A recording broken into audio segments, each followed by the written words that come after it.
Welcome back to Tarot by the Bay. I'm David. Okay, there's news.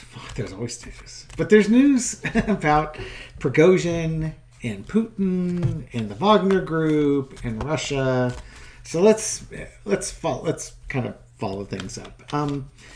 Prigozhin led the Wagner group in a rebellion that headed back to Moscow, that then stopped about 100 miles from Moscow, and peace negotiations were made, and Prigozhin was supposed to go to Belarus and went to Belarus, but now there's reports he's in Russia.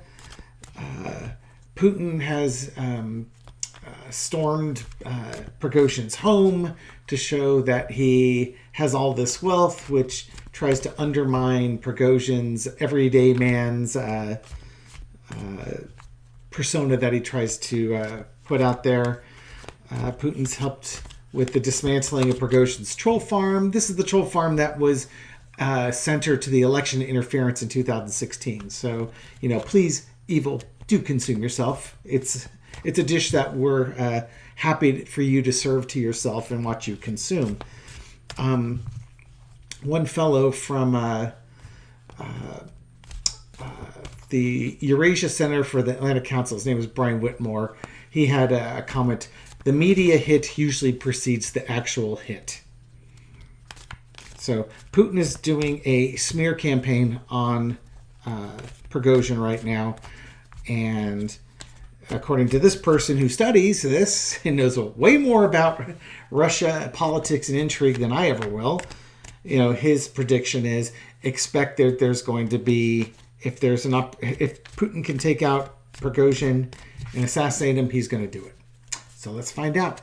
What's the current situation in Russia between Putin and Prigozhin for entertainment purposes only? Okay, so we have the negotiations. The negotiations in the back room, crossed with the Ace of Wands, crossed with the person who has a big stick and is dying to use it. Now, you could say this is both men, right? Prigozhin's got the military might to do what he wants. Putin's got the security and intelligence forces to do what he wants. But again, negotiations between the two behind the scenes. In the past, you had the Five of Swords, winner takes all, huge egos. Prigozhin, tired of taking orders from generals that he didn't respect, so he took matters into his own hand, basically took action to force negotiations. In this case, what do we have underneath that strength card? Again, I think both men are trying to play to their strengths and are trying to project strength. Putin, with the smear campaign, is trying to weaken Prigozhin's strength and his popularity, and Prigozhin certainly by calling out the ineptitude of the Russian generals in supplying his forces, and basically calling out why Russia was in Ukraine in the first place, was projecting his strength as a true leader who's honest with the people. Well, to some degree, to whatever degree Russians trust the media and the information that they get, because they've been fed so much propaganda over the years that they understand that they'll never know the truth on anything. And of course, that leads to the Moon card, where you don't know the truth on anything.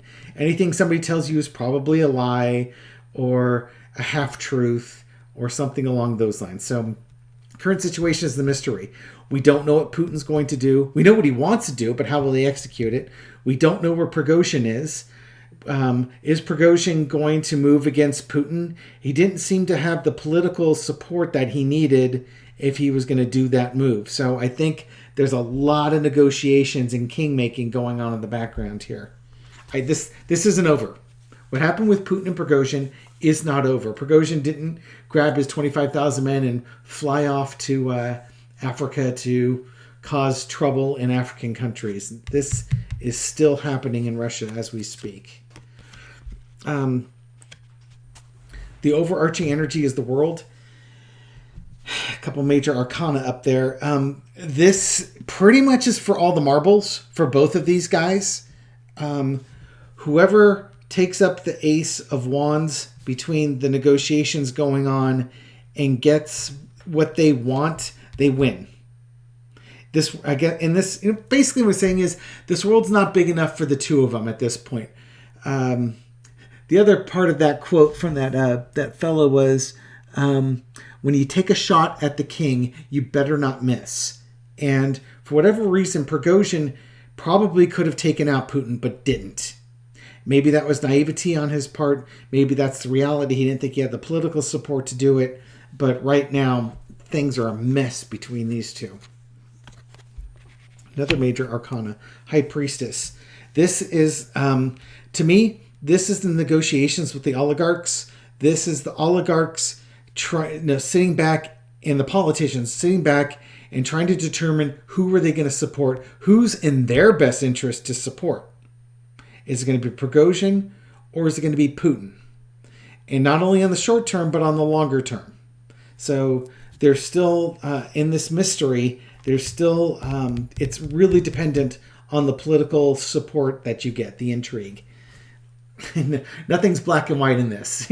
Well, it is in that you have to get that support, but there's going to be so much double dealing and double crossing and stuff like that, that this would be one of those movies you'd watch and you'd leave really confused because you didn't know what the hell just happened.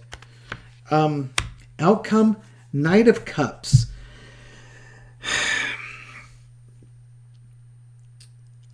My initial reaction is them coming to an agreement or them trying to make peace with each other, but I don't see how that's going to happen. I think this world isn't big enough for the two of them. Somebody's going to come out of this with an offer, or maybe somebody comes in, again, like Lukashenko was trying to do, but I don't think Lukashenko has the strength to mediate this. That's not feeling right either. I think what ends up coming out of this is one of these two guys makes that offer to the oligarchs and the politicians and comes out ahead. And again, underneath it, we have the strength card. Okay, so somebody's going to win this game. You don't need you don't need me to tell you that somebody's going to win this game. Obviously, somebody's going to win. This is not a game with draws in it. And it's not a game where they both win. Somebody is going to win in this game, and somebody is going to lose. And I do not think the loser is going to live.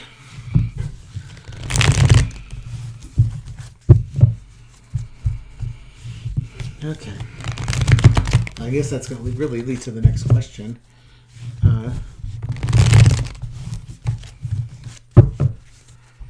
Who's going to win this? Who's going to win this? The intelligence, the former KGB guy, or the crook who leads an army of men? Who is going to win this? Is Putin going to win this? Or is Prigozhin going to win this? This card wants to pop up. Shows the Six of Swords. Somebody leaving. Well, okay. Going to calmer shores, and there's two people in the boat, women and children. My initial reaction would be Prigozhin leaving.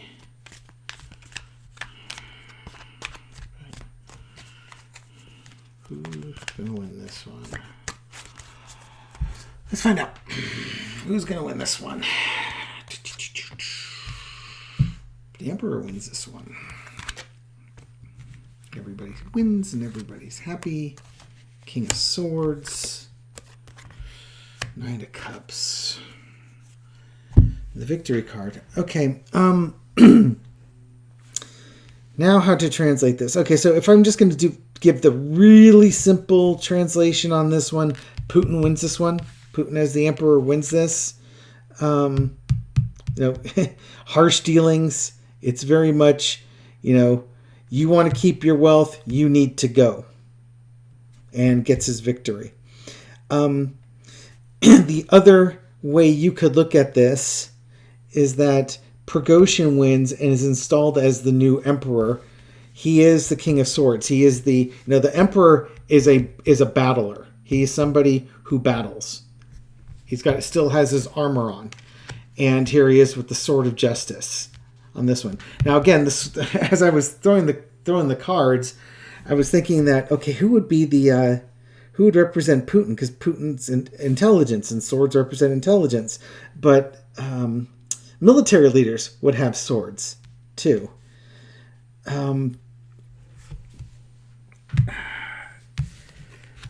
Oligarchs and new beginnings, happier beginnings. Honestly, as much as I was saying Putin up front, I think it's Prigozhin that wins this. I think if Prigozhin wins this, he might install himself as the emperor, or he dictates who the new emperor is. So he gets that political support, and Putin is ousted. And again, they have a victory card underneath it. Okay. Spirit, describe to me if Putin is the victor, or describe to me who wins this. Push these off to the side. Who wins this? It's betrayal, heartbreak. Well, that could be either one of them. There we go again. 6 swords. Somebody's leaving, like they're being exiled. And there's that victory card again. A couple of 6s too, and being stolen.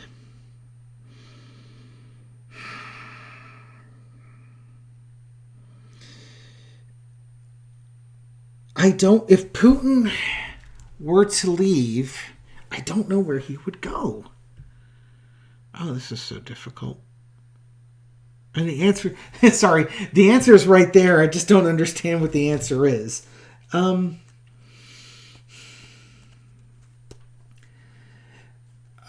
Honestly, I think Prigozhin wins this. Whether or not Prigozhin installs himself as the... This might be one of those scenarios where Prigozhin wins, but he's not necessarily the person in charge. One of the Prigozhin's goals, for instance, when this rebellion started, was to basically to get the generals that weren't supporting him in trouble and removed from power. And that happened. What I'm thinking is that, so he had a tactical victory, even though he himself wasn't the person who installed himself as leader, nor did he overthrow the government.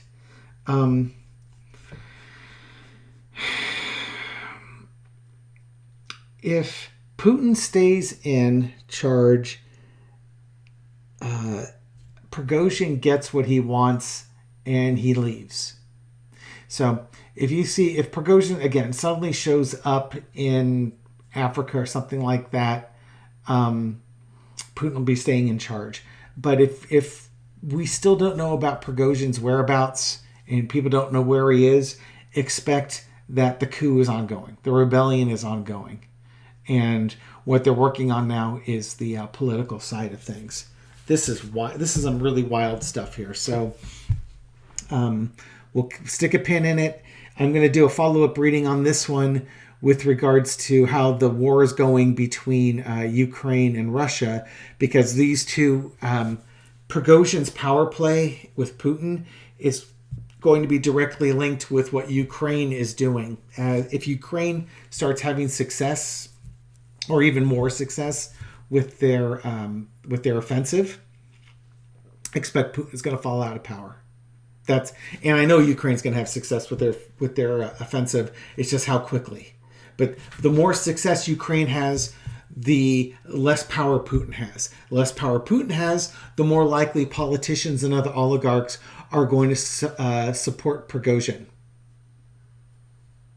And then Prigozhin would be he'll take over as like a military leader for a while there. So that's kind of what I think is going to happen. But I'm going to do another read on the battle and how the offensive's going. We'll link those two up. Thank you very much for... I'm sorry. It sounds so wishy-washy, but I think there's more things going on that I don't have the answers to that'll fit this jigsaw puzzle. Was it the question wrapped in enigma surrounded by a mystery? I forget the exact quote, but Russia is just a strange, mysterious place with a lot of intrigue. and I'm a simple orc. Thank you very much for watching this video. Thank you for supporting my channel. We'll figure out what's going on soon enough. Have a great day, and I'll catch you on the next video. Take care.